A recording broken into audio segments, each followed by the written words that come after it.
Et ce soir, je voudrais que tu puisses prier de tout ton cœur, que tu ouvres ton cœur, afin de recevoir ce que Dieu a te communiqué après, au travers de sa voix prophétique, au travers de son prophète. Mais bien avant cela, je voudrais nous demander à nous tous de prier 2-3 minutes en langue pour notre frère, le prophète Joseph. Le prophète Joseph qui est en Suisse et qui est en libre par tout ce que nous faisons.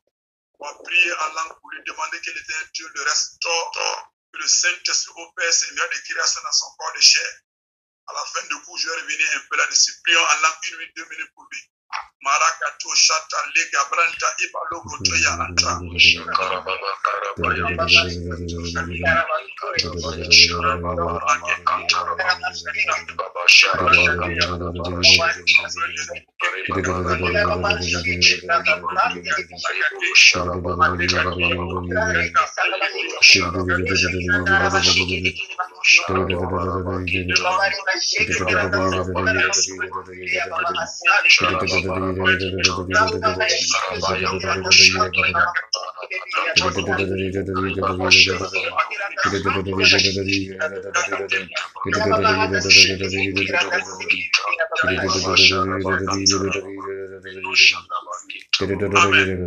Amen.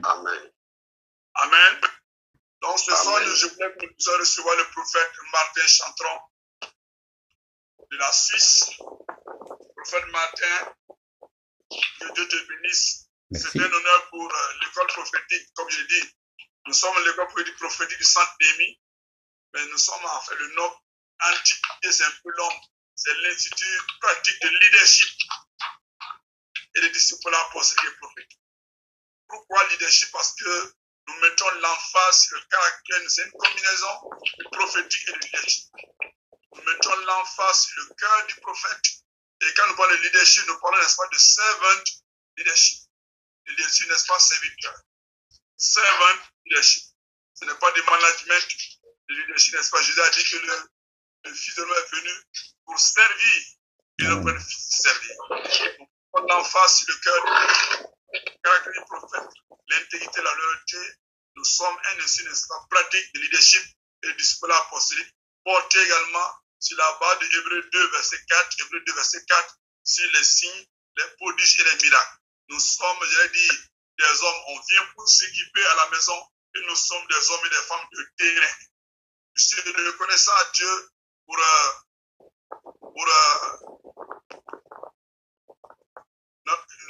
je suis reconnaissant à Dieu pour vraiment cette école prophétique parce que la plupart de vous tous, les étudiants, vous êtes des hommes et des femmes qui allez pratiquer les enseignements que nous tenons. Nous ne sommes pas nous ne voulons pas être prophétiques pour être prophétiques ou de des révélations prophétiques, mais aller prier pour les malades. Parce que Jésus le prophète, comme je l'ai dit dans Acte 38, il allait de lieu en lieu, faisant du bien et guérissant tout ce qui est en du diable.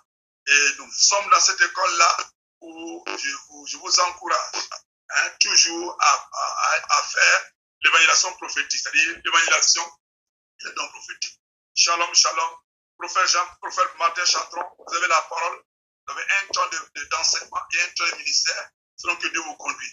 Je voudrais vous préciser, enfin, allez comme Dieu vous conduit, mais je voudrais vous préciser aux étudiants de la Suisse, de la France, de la Côte d'Ivoire, un peu partout, de l'Angola, etc., etc. Shalom, homme de Dieu, que Dieu te bénisse. Merci. Alléluia.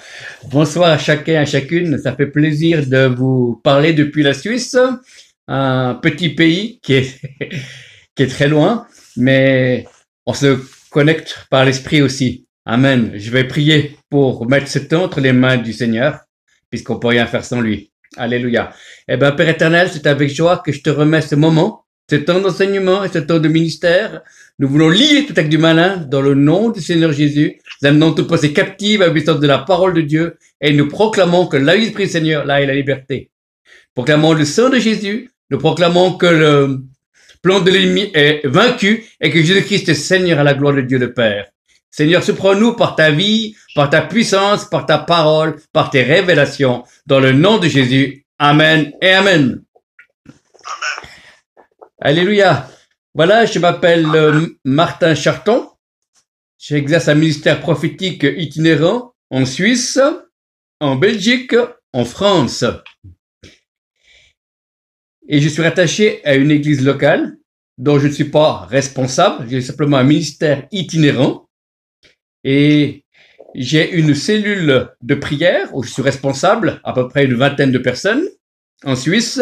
Je suis responsable également d'une équipe prophétique de 4 personnes, voire 5 personnes, qui ont un appel de ministère de prophète ou une onction prophétique très forte, mais qui n'ont pas été reconnus de leur église et que ces gens-là ont été blessés et je les accompagne. Et maintenant, je vois que Dieu guérit leur cœur et il y a des perles qui sortent. Et c'est vraiment merveilleux d'avoir cette équipe prophétique. Mon épouse Francine est également dans la louange. Elle compose la louange prophétique. Et on a un garçon de 17 ans qui est étudiant et qui s'intéresse beaucoup à l'enseignement biblique. Alléluia. Gloire à Dieu. Alors, je suis mis devant le Seigneur pour cette soirée. Et le thème du message de ce soir, c'est très percutant. Ça va être vrai ou faux appel prophétique. Amen. Voilà. Le problème qu'il y a dans les milieux évangéliques, principalement en Suisse, en France et en Belgique, c'est à peu près la même chose, mais également en Afrique, je connais pas. Mais également, le problème, c'est qu'il y a des vrais et des faux appels de prophètes. Voilà. Et j'ai vu, en discutant avec les membres du peuple de Dieu, dans différentes églises que j'ai visitées, ou conventions où j'étais invité, des gens qui me disaient, je suis appelé au ministère de prophète ou de prophétesse. Et certains, c'était réellement vrai. Je sentais dans l'esprit qu'il y avait un appel de Dieu sur leur vie, et d'autres, c'était simplement des rêveurs et des rêveuses. Donc, c'est bon de savoir que on ne choisit pas son ministère. Amen.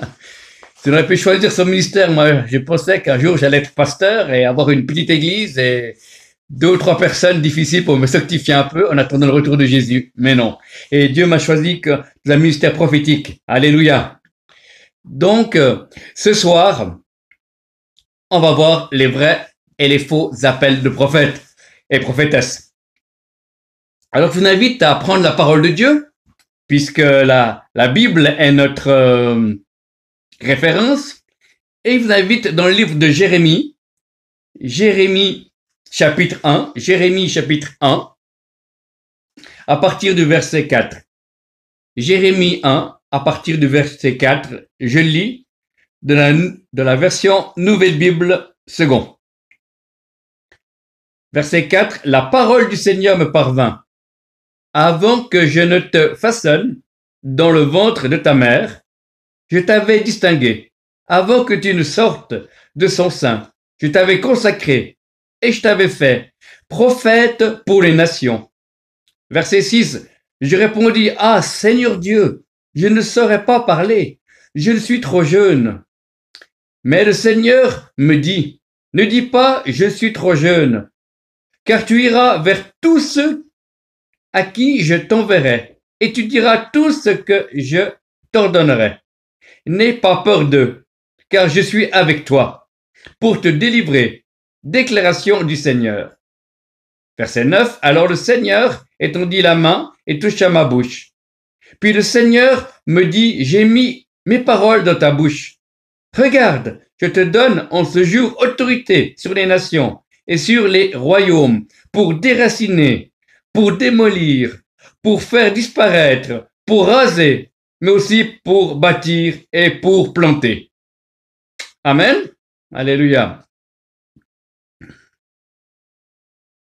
Donc on ne peut pas s'improviser prophète comme on ne peut pas s'improviser n'importe quel ministère. Voilà, le premier point qu'on va voir, c'est qu'il y a des gens qui s'appellent soi-même. Voilà, des gens qui se autoproclament en disant « je suis prophète, je suis prophétesse ». Et parfois, il y a un petit don qui est là, de prophétie, mais ils n'ont pas un appel au ministère de prophète ou de prophétesse. Alors, c'est des gens qui s'imaginent ou qui pensent, parce qu'ils ont été avec des gens prophétiques ou parce qu'ils ont organisé des séminaires prophétiques, qui croient qu'ils sont prophètes ou prophétesses. Non, ce sont des véritables frères et sœurs que nous aimons en tant que frères et sœurs dans le corps de Christ, mais ils sont pas appelés au ministère. Voilà. Le ministère de prophète, comme n'importe quel ministère d'Éphésiens 4:11 nous dit que c'est Jésus qui a donné les uns comme apôtres, prophètes, évangélistes, pasteurs, docteurs et enseignants. Tandis que les dons du Saint-Esprit, c'est le Saint-Esprit à donner les uns une parole de connaissance, parole de sagesse, parole en langue, etc. Donc, on ne choisit pas son ministère, c'est Dieu qui nous l'offre. Amen. Pourquoi? Parce que tu as été créé pour un appel sur ta vie, tu as été créé pour un appel sur mesure. Dieu ne fait pas des copier-coller. Dieu t'a appelé avec tout ce que tu as vécu avant ta conversion, pendant ta conversion, et après ta conversion, sert ce que tu es, ce que tu sais et ce que tu fais, et l'armature par laquelle Dieu peut travailler pour t'envoyer parmi les nations ou pour te faire entrer dans un ministère. Si tu rentres dans un ministère qui n'est pas pour toi, tu n'as pas la protection de Dieu, tu n'as pas la bénédiction de Dieu, tu n'as pas la vie de Dieu, tu n'as pas la puissance de Dieu. Tu es un ministère virtuel au lieu d'être un ministère spirituel. Beaucoup disent que ministère veut dire service, mais également dans le mot original, que j'arrive pas à prononcer, ça veut dire service, mais également coup de poing. Ministère, c'est puissance. Il y a une puissance. Voilà, pour ça. Et tout le monde dit que c'est un service, c'est vrai, mais c'est incomplet. Il faut qu'il ait de la puissance, il faut qu'il ait une force où Dieu passe au travers de toi pour bénir, guérir et délivrer. Donc, ceux qui s'appellent soi-même, ce ne sont pas forcément des faux prophètes ou des faux prophétesses, ce sont des personnes qui sont au mauvais endroit et qui désirent quelque chose. Parce qu'il y a beaucoup de personnes qui désirent le ministère d'apôtre, de prophète ou d'évangéliste. Ils voient le résultat, mais ils ne veulent pas payer le prix que toi tu as payé si tu es appelé à ce ministère-là. Dieu ne donne pas un ministère d'apôtre ou de prophète à quelqu'un parce qu'il a une bonne tête, mais Dieu donne un ministère d'apôtre ou de prophète à des gens qu'il a choisis de toute éternité. Donc on ne peut pas s'appeler soi-même. Il y a ceux qui sont appelés des hommes, mais non de Dieu. Il y a des pasteurs qui disent « Ah oui, moi je vois que toi tu seras prophète ou apôtre. » Et ils sont d'accord avec le titre, ils sont d'accord avec certaines fonctions, mais n'ayant pas de l'église, des véritables appelés, eux-mêmes disent si je nomme quelqu'un au ministère d'apôtre et prophète, il y aura un apôtre, un prophète dans mon église locale. Et c'est faux. Amen. Il y a des grandes églises qui n'ont aucun ministère d'Éphésiens 4:11 dans leur église, et il y a des petites églises qui ont un ou deux ministères, qui vont après quitter l'église et vont être itinérants. Amen. Car les ministères d'apôtres, de prophètes et d'évangélistes sont des ministères itinérants. Le pasteur et l'enseignant, un peu moins, mais ils peuvent l'être également. Donc, on appelait des hommes, parce que Élie a appelé Élisée, et moi, j'ai été également appelé au travers d'un homme de Dieu, mais au début, j'ai reçu le passage de Jérémie 1, verset 4. Voilà, je t'avais établi avant la fondation du monde, je t'avais établi prophète des nations. C'était clair de mon cœur, c'était comme un réma. Je l'ai reçu ce texte rentrant du travail, en étant de rez-de-chaussée, je me souviens, chez moi, en Suisse, et ça m'a fait tout drôle. Et après, il a fallu 6 serviteurs de Dieu de différents ministères qui ont prophétisé sur moi en disant un jour, tu seras prophète de l'Éternel. Voilà. Les 2 premiers, je croyais qu'ils s'étaient trompés. Et quand les autres ont prophétisé, puisqu'il y en a eu 6, eh ben, j'ai commencé à croire. Et le 6e, c'est un homme de Dieu qui s'appelle le prophète Christian Pellon, de France. Il m'a dit, moi, jeune homme, le Seigneur t'appelle à un ministère de prophète, mais je ressens que c'est moi qui dois te former. Amen. Et comme c'est un homme très demandé à l'époque, je crois vraiment que c'est de Dieu. Et j'ai commencé, il m'a formé au ministère. J'ai pas commencé à prêcher et prophétiser devant les foules. J'ai commencé à porter sa Bible et son manteau, à lui faire des pique-niques sur les autoroutes de France, à être son chauffeur. Et il m'a dit, tu vas vivre avec un prophète, il ne va pas t'enseigner et tu vas voir ce que c'est. Et là, il y a eu Dieu qui vous a parlé ou qui m'a parlé, à la personne qui a appelé un ministère, Dieu parle. Amen. Après, il y a eu confirmation par l'extérieur, 6 hommes et femmes de Dieu, à différents moments de ma vie, ont prophétisé sans se connaître qu'un jour, j'allais être un ministère de prophète. Et après, avec cet homme de Dieu, Christian Pellen. Je l'ai accompagné, je l'ai vu comme un prophète vit. Et après, il m'a permis de donner des paroles pendant le temps de louange. Après, j'ai pu prophétiser avec lui sur les gens à la fin de réunion pour les temps de ministère. Amen. C'était par palier. On va de gloire en gloire. Et depuis 2000 à 2007, j'ai vécu pendant 7 ans avec un authentique ministère de prophète qui m'a enseigné les lois prophétiques, qui m'a enseigné les choses à dire et ne pas dire, à faire certaines choses, à ne pas faire certaines choses, à attaquer certaines puissances ou ne pas attaquer parce que c'est pas le moment, à faire des combats seuls ou avec d'autres. Amen. Et donc, je n'ai pas fait n'importe quoi à n'importe quel moment. Donc, il y a des gens qui s'appellent soi-même. C'est triste, mais ça arrive. Il y a ceux qui sont appelés des hommes, mais non de Dieu. Si on a appelé des hommes par des hommes et pas de Dieu, ben, il n'y aura pas l'onction, il n'y aura pas la puissance, il n'y aura pas la vie, il n'y aura pas la consécration. Quand on est appelé de Dieu, on n'est pas parfait, mais on est en voie de perfection et Dieu nous équipe. Dieu nous équipe avec les dons de l'esprit aussi. Je n'ai reçu des dons de l'esprit au travers d'un apôtre qui s'appelait James Cooper, qui était du Suriname. Il est venu en France et dans une réunion, il m'a dit, bah, Martin, tu vas exercer la prophétie, le don de la parole connaissance et la parole de sagesse. Et il m'a imposé, il m'a dit, ça c'est l'information prophétique, et maintenant je t'impose les mains afin que tu reçoives la puissance et les dons pour pratiquer ce que je viens de dire. Et je suis tombé dans l'esprit, j'ai rigolé, et quand je me suis relevé, eh ben, j'ai senti une grande paix. Et les jours qu'on suivi ce séminaire, ben, j'ai commencé à avoir des paroles beaucoup plus précises et beaucoup plus grandes. Amen.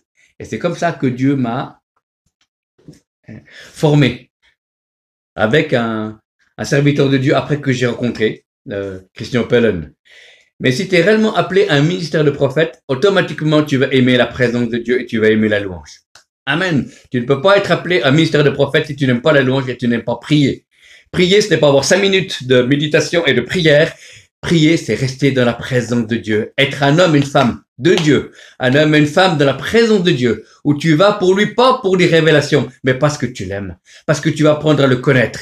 Et un véritable prophète est un ami de Dieu.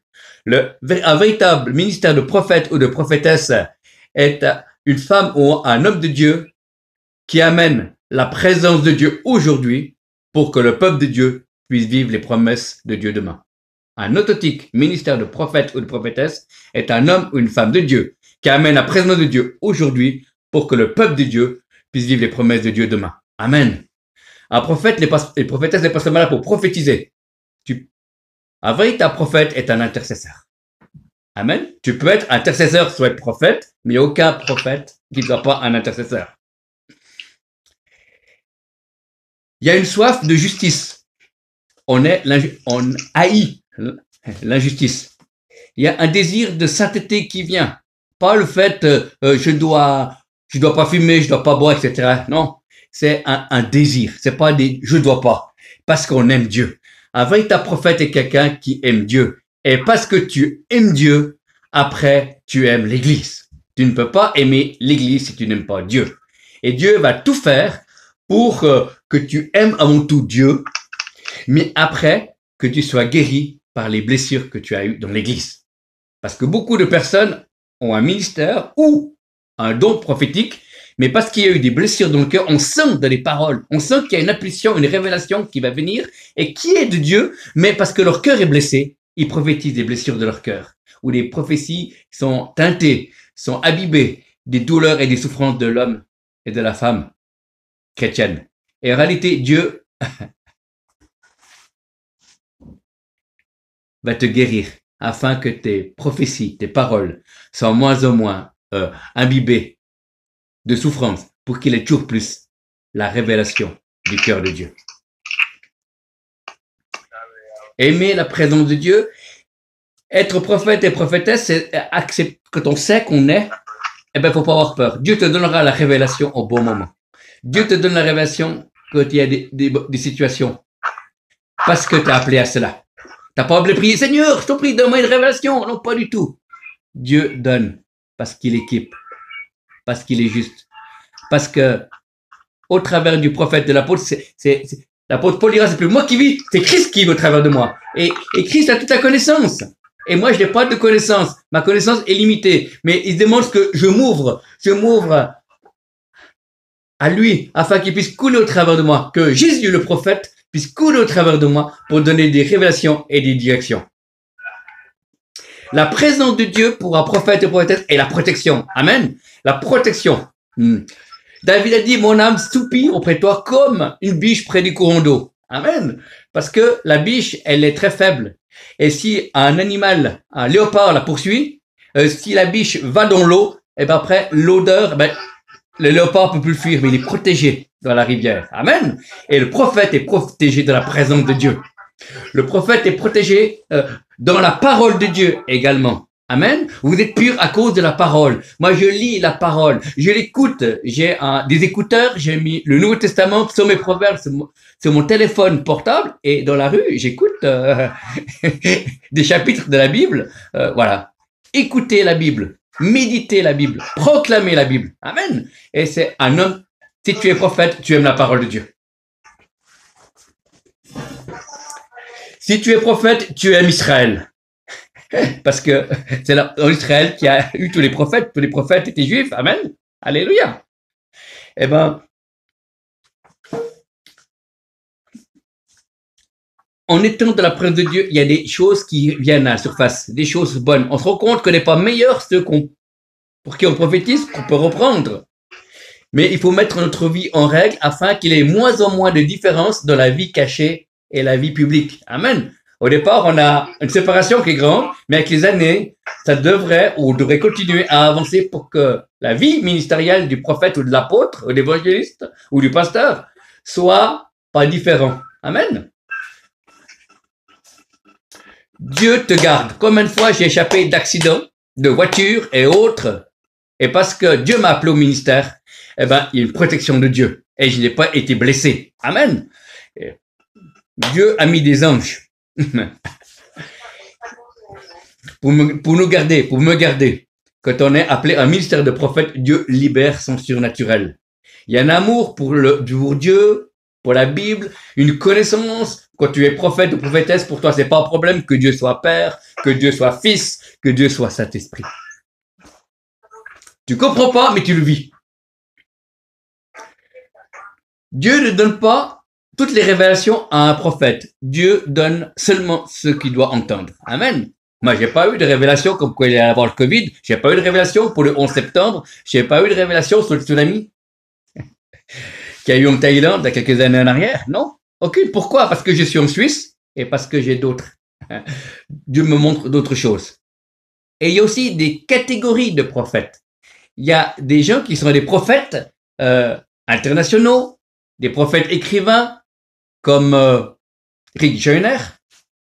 Il y a des prophètes qui sont des prophètes qui ont la volonté de Dieu pour les églises de différents pays, comme Christian Pellon, comme Pierre-Daniel Martin, et tous ce sont des prophètes comme ça. Et il y a des prophètes aussi qui sont doués très fort pour des révélations personnelles. Voilà, j'ai un peu ce côté-là, pour des révélations personnelles particulières. Et je me souviens dans des conférences que il y avait plusieurs prophètes. Eh ben, il y a des prophètes qui prophétisaient à différents niveaux. Amen. On était tous prophètes. Gloire à Dieu. Et puis, il disait, mais non, moi, je ne prie pas pour des paroles personnelles. Vous allez voir Martin, lui, Dieu lui donne des paroles précises pour des personnes. Et lui, il prophétisait sur la nation. Eux prophétisaient sur les continents. Voyez? Et moi, je prophétisais sur des personnes. C'est le même esprit, mais voilà. Connaître ses limites prophétiques. Et le problème qu'il y a, c'est quand un prophète qui est excellent de la prophétie sur les personnes veut commencer à prophétiser sur les continents et sur les pays, et il n'est pas appelé à ça. En tout cas, pas tout de suite. Voilà. Et c'est pour ça que des fois, quand Rick Joyner est venu en Suisse, ce gros prophète, eh ben, il a prophétisé sur personne, parce que lui, il a pas une onction pour les personnes, il a une onction pour les nations. C'est un prophète écrivain. C'est un homme de la parole, un homme de l'esprit. Et il faut respecter. Il y a des prophètes chantres. Il y a des prophètes chantres Je connais Étienne Rocha en Suisse, c'est un prophète chantre, c'est-à-dire qu'il est prophète, mais il s'exprime par des chants, il compose des chants de louanges, mais également, lui, il a des révélations quand il joue du piano. C'est comme ça que Dieu l'utilise. Il joue du piano instrumentalement, tout la plupart des révélations tombent, il prophétise, il proclame, il lit, il chasse, amen, dans la puissance de l'esprit. Et ça, c'est des prophètes chantres. Amen. Et pour compliquer la chose, il y a deux styles de prophètes. Il y a les prophètes de fondement et les prophètes voyants. Les prophètes voyants, c'est comme Agabus. Ce sont des prophètes qui resteront toujours prophètes. Amen. Jusqu'à leur mort ou jusqu'au retour de Jésus. Et il y a les prophètes de fondement qui deviennent apôtres. Intéressant. Il y a des gens qui ont commencé par prophètes et qui sont venus après apôtres. On voit ça dans Paul et Silas, dans les Actes. Paul et Silas sont appelés prophètes. Et puis à la fin, le Saint-Esprit dit, mettez-moi à part Paul et Silas pour l'œuvre que j'ai préparée à faire avec eux. Et là, ils sont appelés apôtres. Oh, amen. Pierre Beumier, que beaucoup de personnes connaissent, il a commencé prophète et après Dieu l'appelait à être apôtre. Alléluia. Tandis que le prophète voyant est un prophète qui n'est pas plus prophète que l'autre, mais il restera toujours prophète. Amen. Et moi, je suis un prophète voyant. Amen. Mais je me réjouis quand il y a d'autres personnes qui ont des prophètes de fondement qui un jour deviendront apôtres. Alléluia. Gloire à Dieu. C'est mystérieux tout ça. Voilà. Quelqu'un appelé au ministère de prophète, il y a la précision qui devient de plus en plus grande dans les paroles. Je m'explique. Il y a quelques années en arrière, il y a 15 ans en arrière, en Suisse, on a une école biblique qui s'appelle Ibeto. Bon, même certains Africains les connaissent puisqu'il y avait justement plusieurs étudiants africains qui étaient là-bas aussi. Et on a fait une réunion prophétique avec des serviteurs de Dieu et moi j'avais le droit de prier.